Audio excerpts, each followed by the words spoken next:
କ'ଣ ଆପଣ ଝିଅ ପଟେଇବାକୁ ଚାହୁଁଛନ୍ତି?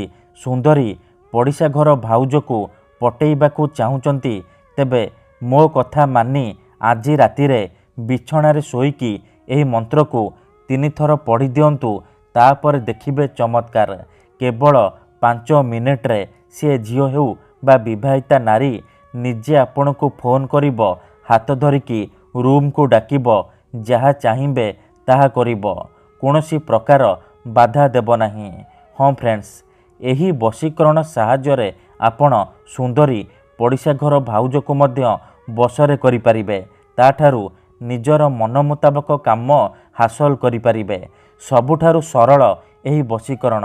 ଏଥିପାଇଁ ଆପଣଙ୍କୁ କୌଣସି ପ୍ରକାର କଷ୍ଟ କାମ କରିବାକୁ ପଡ଼ିବନି।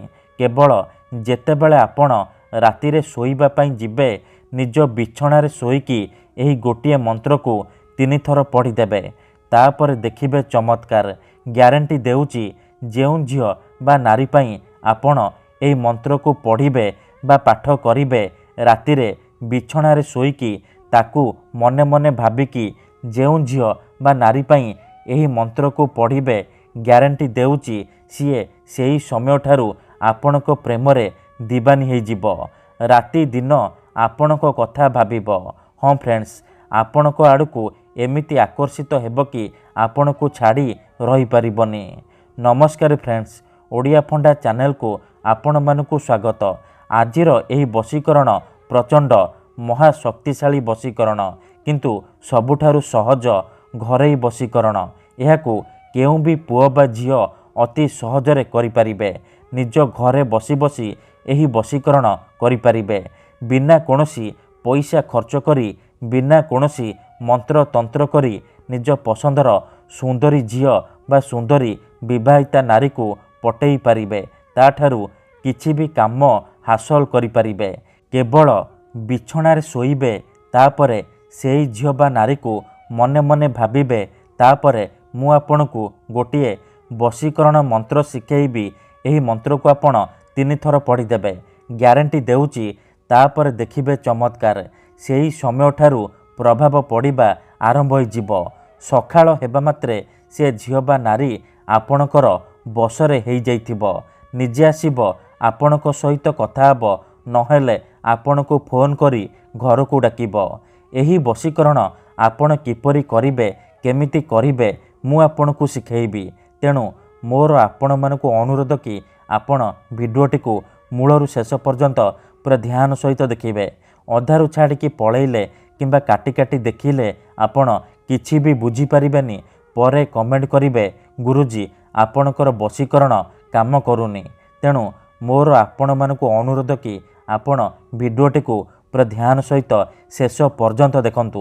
ଆଉ ଗୋଟିଏ କଥା ମନେ ରଖନ୍ତୁ, ଆମର ବହୁତ ସାରା ଦର୍ଶକ ବନ୍ଧୁମାନେ ଆମକୁ କମେଣ୍ଟ କରୁଛନ୍ତି କି ଗୁରୁଜୀ ଆପଣ ଆମର କାମ କରିଦିଅନ୍ତୁ, ଆପଣ ଯେତେ ପଇସା ମାଗିବେ ଆମେ ଦେବୁ। ହଜାର ହଜାର ଟଙ୍କା ଯାଚୁଛନ୍ତି। ଦେଖନ୍ତୁ, ଆମର ଏହି ଚ୍ୟାନେଲରେ ଆପଣଙ୍କ ପାଇଁ ଫ୍ରିରେ ବଶୀକରଣ ଭିଡ଼ିଓ ଅପଲୋଡ଼ କରାଯାଉଛି। ତେବେ ଆପଣ ପଇସା କ'ଣ ପାଇଁ ଖର୍ଚ୍ଚ କରିବେ? ଆପଣଙ୍କୁ ୟୁଟ୍ୟୁବରେ ଏମିତି ଅନେକ ଚ୍ୟାନେଲ ମିଳିଯିବ, ଯେଉଁମାନେ ମୋବାଇଲ ନମ୍ବର ଦେଉଛନ୍ତି, ବଶୀକରଣ କରୁଛନ୍ତି। ବଶୀକରଣ କରିବେ କହିକି ହଜାର ହଜାର ଟଙ୍କା ଠକି ନେଉଛନ୍ତି।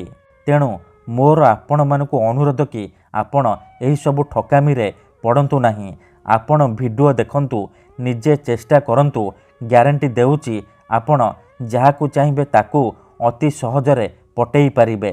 ଯଦି ଗୋଟିଏ ଥରରେ ସଫଳ ହେଉନାହାନ୍ତି, ଦ୍ୱିତୀୟ ଥର ଚେଷ୍ଟା କରନ୍ତୁ, ନିହାତି ଭାବେ ସଫଳ ହେବେ।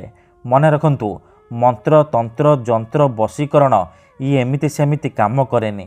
ମନରେ ସମ୍ପୂର୍ଣ୍ଣ ବିଶ୍ୱାସ, ନିଷ୍ଠା ଆଉ ଏକାଗ୍ରତାର ସହିତ ଆପଣଙ୍କୁ ଏହି ବଶୀକରଣ କରିବାକୁ ପଡ଼ିବ। ତେବେ ଯାଇ ମୁଁ ଆପଣଙ୍କୁ ଗ୍ୟାରେଣ୍ଟି ଦେଉଛି, ଆପଣ ଯାହାକୁ ଚାହିଁବେ ତାକୁ ମୁହୂର୍ତ୍ତକ ଭିତରେ ପଟେଇ ପାରିବେ। ଠିକ୍ ଅଛି? ତେବେ ଏହି ବଶୀକରଣ କରିବା ସବୁଠାରୁ ସହଜ। ଏହାକୁ ଆପଣ ଅତି ସହଜରେ କରିପାରିବେ। ତେଣୁ ଧ୍ୟାନ ସହିତ ଆପଣ ଭିଡ଼ିଓଟିକୁ ମୂଳରୁ ଶେଷ ପର୍ଯ୍ୟନ୍ତ ଦେଖନ୍ତୁ। ପ୍ରୟୋଗ ବିଧିକୁ ଠିକ୍ ଭାବରେ ଶିଖନ୍ତୁ। ତାପରେ ଆପଣ ଏହି ବଶୀକରଣ କରିବା ପାଇଁ ଯିବେ।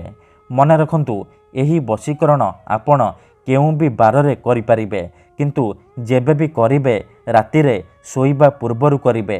ଆଉ ଲଗାତାର 3 ଦିନ ପର୍ଯ୍ୟନ୍ତ ରାତିରେ ଶୋଇବା ପୂର୍ବରୁ ନିଜ ବିଛଣାରେ ଶୋଇକି ଏହି ମନ୍ତ୍ରକୁ 3 ଥର ପଢ଼ିବେ। ପ୍ରଥମେ ଆପଣ କ'ଣ କରିବେ, ଯେତେବେଳେ ରାତିରେ ଶୋଇବା ପାଇଁ ଯିବେ ଭଲ ଭାବରେ ହାତ ଗୋଡ଼ ଧୋଇକି ସଫା ବସ୍ତ୍ର ପିନ୍ଧିକି ନିଜର ବିଛଣା ଉପରେ ଶୋଇପଡ଼ିବେ। ପୂର୍ବ ଦିଗକୁ ମୁଣ୍ଡ କରିକି ଶୋଇବେ। ତାପରେ ଆଖି ବନ୍ଦ କରିକି ସେଇ ଝିଅ ବା ନାରୀକୁ ମନେ ମନେ ଭାବିବେ, ତାର ମୁହଁକୁ ନିଜ ମନରେ ଭାବିବେ। ତାପରେ ଏହି ମନ୍ତ୍ରକୁ 3 ଥର ପଢ଼ିବେ। ଓମ୍ ନମଃ କାମାକ୍ଷା ଦେବୀ ଆମୁକଂ ମେ ବଶ୍ୟମ କୁରୁ କୁରୁ ସ୍ୱାହା। ଏହି ମନ୍ତ୍ରକୁ ଆପଣ 3 ଥର ପଢ଼ିବେ। ଆମୁକଂ ଜାଗାରେ ଆପଣ ସେଇ ଝିଅ ବା ମହିଳାର ନାମ କହିବେ ଯାହାକୁ ଆପଣ ନିଜ ବଶରେ କରିବାକୁ ଚାହୁଁଛନ୍ତି। ମନ୍ତ୍ରକୁ ଆପଣ ଏହିପରି 3 ଥର ପଢ଼ିବେ। 3 ଥର ମନ୍ତ୍ର ପଢ଼ି ସାରିବା ପରେ ପବନରେ ଗୋଟିଏ ଥର ଫୁଙ୍କିଦେବେ। ତାପରେ ଆପଣ ଶୋଇପଡ଼ିବେ। ପ୍ରଥମ ଦିନରୁ ହିଁ ପ୍ରଭାବ ପଡ଼ିବା ଆରମ୍ଭ ହୋଇଯିବ। ସେ ଝିଅ ବା ନାରୀ ଆପଣଙ୍କୁ ଦେଖିବା ମାତ୍ରେ ନିଜେ ଆସି ଆପଣଙ୍କ ସହିତ କଥା ହେବ। ମନେ ରଖନ୍ତୁ, ଏହି ବଶୀକରଣ ବିଧିକୁ ଆପଣ ଅଧାରୁ ଛାଡ଼ିବେନି। ଲଗାତାର 3 ଦିନ ପର୍ଯ୍ୟନ୍ତ ରାତିରେ ଶୋଇବା ପୂର୍ବରୁ ବିଛଣାରେ ଶୋଇକି ଏହି ଗୋଟିଏ ମନ୍ତ୍ରକୁ 3 ଥର ଲେଖାଏଁ ପଢ଼ିଦେବେ। ତାପରେ ଦେଖିବେ କିପରି ସାରା ଜୀବନ ପାଇଁ ସେ ଝିଅ ବା ନାରୀ ଆପଣଙ୍କ ପ୍ରେମରେ ଦିବାନୀ ହୋଇଯିବ। ଯାହା ଚାହିଁବେ ତାହା କରିବ। ଧନ୍ୟବାଦ।